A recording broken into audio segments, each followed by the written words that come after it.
sinasabihin yung tropa mo? Eh, hayaan mo lang yung ganyan talaga yan kapag maraming iniisip.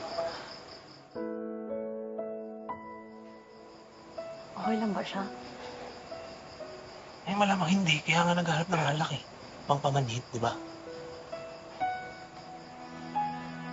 Siguro nag-away sila ni Mercy. Alam ko, hindi kasi pumayag na magkabalikan sila.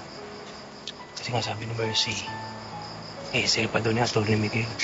Ka na magselos. Gusto mo tayo na lang?